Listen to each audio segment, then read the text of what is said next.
I've been part of this real-life relationships lab here at NEXUS. John Dinner's group, we've been talking about friendship the last couple of weeks. It's been great. Friendship, I think, is one of the greatest things in life, don't you think? I mean, seriously, having friends is such a wonderful, wonderful thing. They make us laugh. They bring us companionship. They're there when we need them. I like this quote, actually, from Jay McKerney. He says this, he says, "The capacity for friendship is God's way of apologizing for our families." I like that.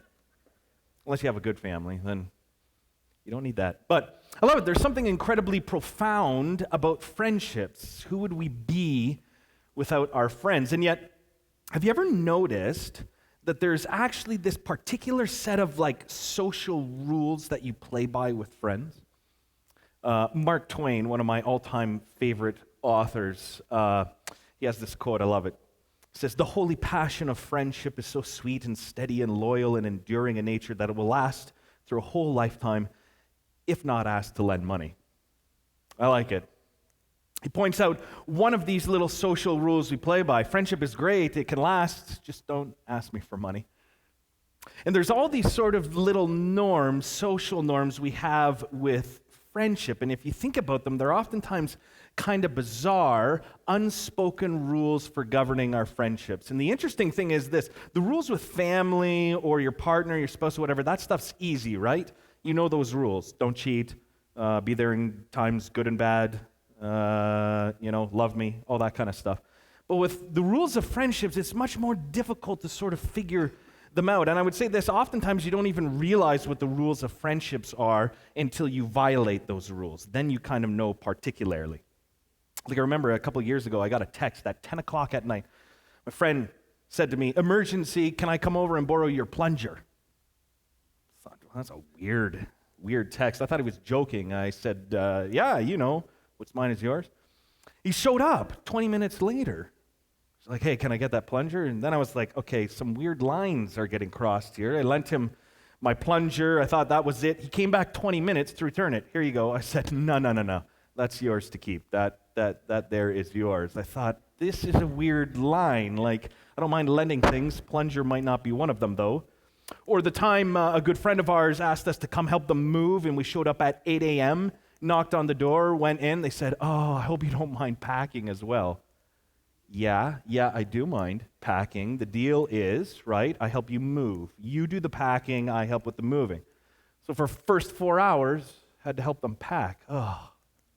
Or I had another friend, this was so awkward. We had been friends for a while, and this friend approached me with an actual friendship contract. Yeah, he said, "Hey, we've been friends for a while. This is one of the things that I do. Have different packages I offer in friends, silver, gold."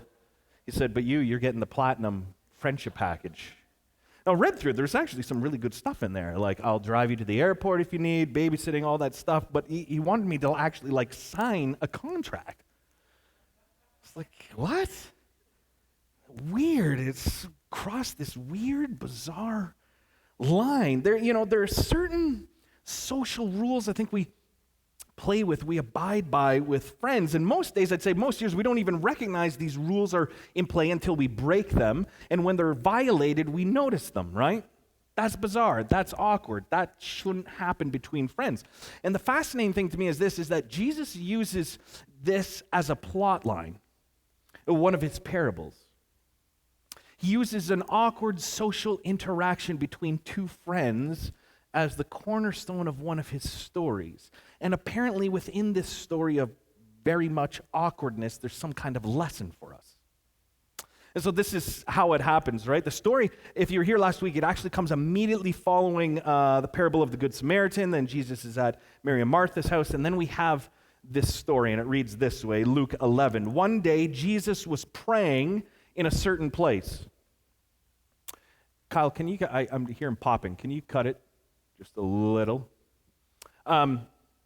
So remember from last week, right? Jesus is on his way to Jerusalem. He's come down from his transfiguration experience, and he begins to head resolutely for Jerusalem, where he knows he's going to die, and he's trusting that he's going to be resurrected. So he's heading straight for his own death. The path of love is calling him to the even deeper path of death and resurrection. So Jesus has stopped to pray in a certain place, and then we find this. When he finished, one of his disciples said to him, "Lord, teach us to pray, just as John taught his disciples." Disciples want Jesus to teach them how to pray. I think essentially what they're looking for here is a program, a formula, because we all love programs, we all love formulas. But notice how they preface it. If you've been tracking with us here, they're essentially saying, come on, Jesus, John taught his disciples how to pray. Shouldn't you, give us a little bit of a lesson as well? And back in the fall, we talked about this idea that Jesus was trying to sort of distance himself from John. He wanted to create some distance between the way John did ministry and the way Jesus was now doing it. And so the disciples here are sort of going, yeah, your new little path here, we'd like it if you could be a little bit more like John. Teach us like he did. Give us the program, give us the book, the formula for praying. And this is how Jesus responds. He said to them, when you pray, say, Father, hallowed be your name, your kingdom come. Give us each day our daily bread. Forgive us our sins, for we also forgive everyone who sins against us. And lead us not into temptation. That's it. And it's way shorter than the one in Matthew, but it almost seems to me here like Jesus is trying to sort of grant their request for a prayer program while at the same time denying it. So I'm going to give you the barest of bones. I'm not really into formulas and programs, so here's a few lines, that's all you need. Not much. And so it's like, start with a simple, hallowed be your name to God, let your kingdom come, and then essentially Jesus tells them pray for nothing more than food and forgiveness. In fact, the only human action held up for imitation here is forgiveness. No lofty spiritual goals, just food and forgiveness. But then, in response to the request for some kind of spiritual formula, he's like, all right, you want a formula? I'll give you a story instead. And so he seems to muddy the waters a little, and he's given them this incredibly short prayer, but he follows with this interesting story. Luke 11. Then Jesus said to them, okay, suppose you have a friend, and you go to him at midnight and say, friend, lend me 3 loaves of bread. A friend of mine on a journey has come to me. I have no food to offer him. And suppose the one inside answers, don't bother me. The door's already locked. My children and I are in bed. I can't get up, give you anything. I tell you, even though he will not get up and give you the bread because of friendship, yet because of your shameless audacity, love that line, he will surely get up and give you as much as you need. So I say to you, to the disciples, ask, it will be given to you. Seek, and you will find. Knock, and the door will be opened to you. For everyone who asks receives. The one who seeks finds. To the one who knocks, the door will be opened. Which of you parents, if your child asks for a fish, will give them a snake instead? Or if they ask for an egg, will give them a scorpion? If you then, though you're evil, know how to give good gifts to your children, how much more will your Father in heaven give the Holy Spirit to those who ask him? Now, let's pause here before we dig into the parable a little bit, because given how Jesus sort of bookends this parable, on the one side is the Lord's Prayer, on the end of the story, he's talking about knocking and answering, asking, receiving. One of the usual interpretations of this parable is this: beg God enough for something in prayer, and God will come through for you. Now, I got nothing against urgent persistence in prayer, but I've come to think this parable is not about that at all. And for 2 reasons. The first is this. If this is true, then it seems to run contrary to Jesus' own words of the Sermon on the Mount. This is what he says, Matthew 6. When you pray, do not keep on babbling like pagans. They think they will be heard because of their many words. Don't be like them, for your Father knows what you need before you ask him. So Jesus seems to counter this idea that persistent prayer wins the day. So Jesus' own words don't seem to support this. But second, and remember back here to the moral coherence idea. Moral coherence tells me this. My own experiences in life counter this idea as well. Because let's be honest, if persistent prayer wins the day, it doesn't win nearly often enough to be held up as a condition for God answering prayer. I mean, try talking about persistent prayer to the mother or father who asked and searched and begged and knocked on God's door till their knuckles bled for a child who eventually died of cancer or leukemia, something else. Try telling that person that persistent prayer is what wins the day. If persistent prayer wins the day, if that's really what Jesus is getting at here, it doesn't win nearly often enough to be held up as a model. It's almost like saying, the Leafs are a winning team. Well, they don't win nearly often enough to exactly hold them up as any kind of success story. Same here. Well, I don't think persistent prayer comes through nearly as often as it needs to be propped up as some sort of success or formula. And the reality is, no matter how persistent or productive your prayers seem, there will be inevitably a day, a dark day, where an unproductive prayer of yours just won't work. And the reality is, too many sincere, persistent prayers have simply gone unfulfilled. So I just can't think, based on moral coherence, that this parable is about that. But if not that, then what? Again, back to this death and resurrection thing. Jesus on his way to Jerusalem to die, I'm inclined to think all of his stories are colored by death and resurrection. If you head back to the parable, what you realize is that I think Jesus portrays this God figure, this Christ figure, as the person who's sleeping. This father figure is deep in sleep. Sleep is, of course, the closest experience we have, all of us, on a daily basis to the experience of death. The daily act of falling asleep is like experiencing a mini death every day. I mean, does it ever strike you how incredibly odd and bizarre sleeping is? When you think about it, like it's so natural, we do it every day, but when you think about it, for hours, we have no reasonable response to anything that's going on around us. What did you do last night? Well, I watched some TV, then laid around unconscious for 8 hours. That's what I did. It's weird. It strikes me as so funny. We die a little death every night. Just lay around, completely unaware of what's going on. Or how many of you here snore? Oh, no one wants to hone in, huh? Okay, few. I snore bad. I've already told you about that. But, the interesting thing with snoring is how often you can drive people crazy with it. Remember when I was backpacking in Europe, we were staying in hostels, and we're in this room, this male dorm room. There's about 20 other guys. And I remember sleeping, and I just woke up in the middle of the night like something hit me in the face. Poof. And I was traveling with a friend. I woke up. It was a pillow that had hit me. I'm like, what's going on? There's 20 guys staring at me, and one guy's like, shut up. I don't even know this guy. I'm like, sorry, man. I'm like, when you're a snorer, it's like being convicted of a crime you are convinced you didn't do. You wake up, everyone's mad at you. You're like, I have no idea what was happening. I'm sorry. When I was in Africa, I remember I was traveling, same thing. Guy, my brother-in-law woke me up, his face right here. Brad, wake up. What? Driving everyone insane? Oh, it's so hard being a snorer. Everyone hates you, and yet you don't feel like you've done anything wrong. I mean, sleeping's like this mini death. We die every night.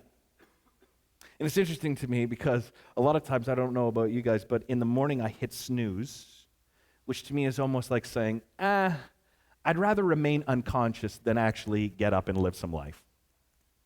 I'd rather just lay here dead, basically, than live life. And so the interesting thing to me about this parable is this. For this person in the parable, this sleeping man, this dead man, is his only hope. And I think this is Jesus' way of saying that it will be out of his death, not his life, that he's going to redeem us, heal us, save us. But even more interesting to me is why this sleeper decides to rise, right? And I think this is important. The sleeper here does not respond to the reasonableness of the request. Oh, you're knocking on my door at midnight. Well, in that case, here, let me get you some bread. No, what Jesus highlights here is this. I love that phrase, shameless audacity. The sleeper rises because his friend has become shameless. The friend has died to social norms that exist between friends. This person is so desperate, he no longer cares about what he looks like to his friend.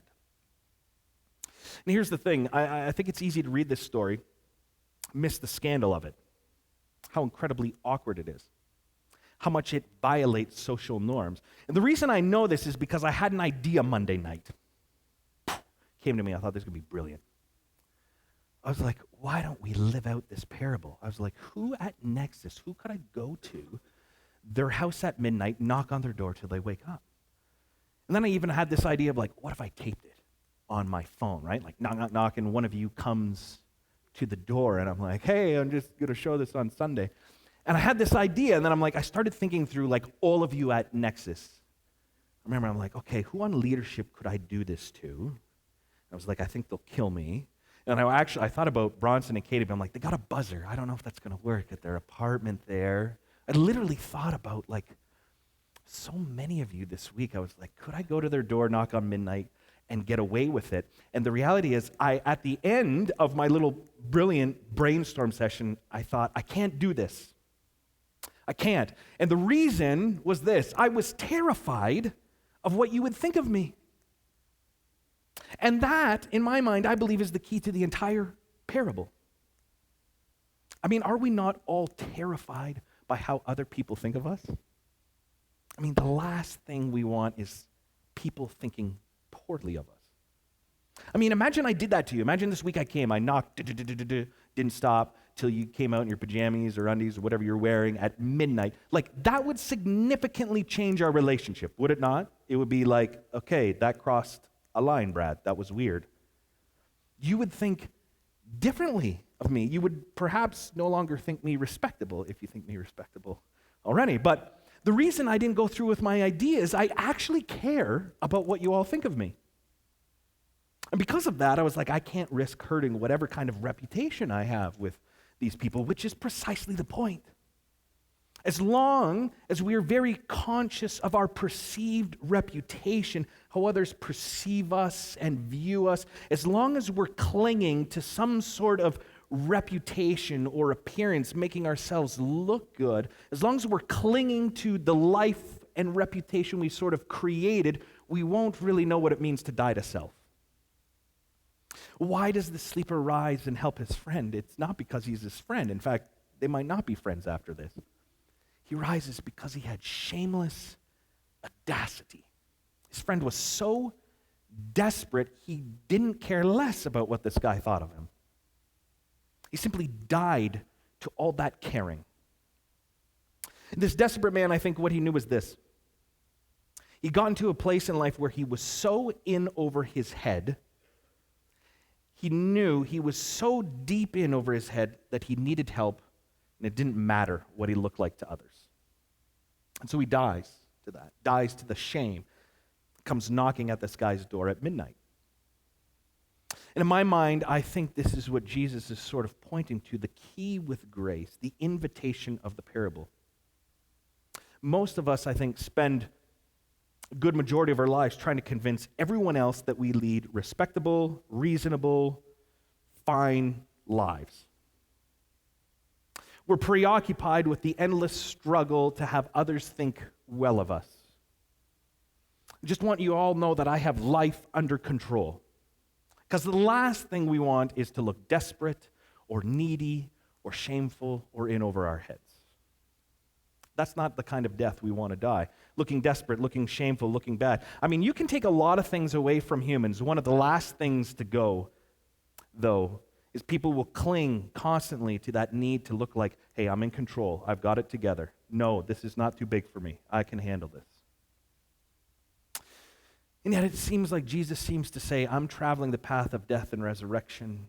In my death, I will save, heal, redeem this world, but I want to invite you to travel that path with me. And one of the tasks for those traveling the path of resurrection is to simply let go and release this idea, this feeling that we always need to be in control, look respectable. Character in this story, he's just dead to all that. Comes to the friend's house with a simple confession. It's this: I'm at a total loss as a host. I'm at a total loss. I'm in way over my head. And Jesus says it's precisely because of this shamelessness, precisely because his dying to keeping up appearances, that he will be raised out of that death by his rising friend. And I think the question is this: are we ready to travel there? Can we, in shameless confession, recognize that we're dead without Christ? That our lives are not nearly as neatly put together as we so often portray them? Can we admit we don't have everything under control? Can we admit that life is at times far more than we can bear? Can we come to a place where we're willing to say, you know what, this whole life thing, I'm in way over my head? I think this is Jesus' way of saying, listen, so many of us are trapped, clinging to life, trapped in sort of a losing battle to try to make the world, I think, say uncle to us, make the world submit to us, play by our rules, our expectations. I think Jesus says, if you can die to that, there will be resurrection on the other side. I know in some circles, in some churches, there's this sort of idea that goes around that God will never allow us to face more than we can bear. God will never allow us to face more than we can handle. And for some people to sort of cling on to that truth, they sort of think, I'm going through the hardship, but God would never let me experience more than I can bear, so surely I can make it through this. The truth is this, I'm not sure I believe that at all. But even if it is true, here's what I've come to think. Maybe God won't give us more than we can bear, but life sure will. Life sure will. Life will throw things at us that we're unprepared for, things we have no idea how to handle. Life will, without fail, give us more than we can bear. And the question is, are we clinging to life, still pretending we have everything put together, refusing to die to sort of this facade that we've got life under control? We've got life by the horns. Or we can simply die to that, admit, you know what, I'm in over my head, and I need help. Can we shamefully recognize we're in over our heads, trust as Jesus did that on the other side of our deaths is resurrection, both physically, but in all the small little ways we die? You know, that to me is ultimately the hope of the Christian faith, that in Christ there's always resurrection on the other side of death. And when you come to really trust that, you can sort of embrace all the small deaths that life handles to us, travel the path as Jesus did. I don't know if you know this, but Steve did announcements this morning. He's a hero. I don't know if you knew that. I wish I had a story I could tell you about me being a hero, but I don't have one, so I'm stealing his. Steve, 2 summers ago? Yeah. Rescued 3 years ago. Rescued a drowning man. He did. He was playing in the waves. I don't even know where you were. Where were you? Puerto Rico. Playing in the waves with his brother-in-law, and they looked out into the surf. They realized there was a man swimming there. A man was flailing, crying out, help, presumably in Spanish. And so Steve, being the hero that he was, he went swimming towards the man to try to save him. And I love hearing Steve tell this story because what he says is this, and I think this is from my research, this is fairly common with drowning man. When you get up to a drowning person, they're flailing, and they will actually a lot of times pull you under and kill you, drown you, if you don't approach them in the right way. And so a drowning man is always sort of flailing, trying desperately to save their life. And yet the key with rescuing someone who's drowning is convincing them to let go, to stop wrestling, stop clinging to life. And so Steve tells the story. He came up to this man, tried to grab him, and Steve actually had to kick him away from him so that he wouldn't drag him under, and eventually convince him, just stop wrestling. And then Steve tells the story, pulls him into where, I love this part, he pulled him into where he could touch and then left him there, but the guy was so tired he started drowning again, so Steve had to pull him all the way into shore.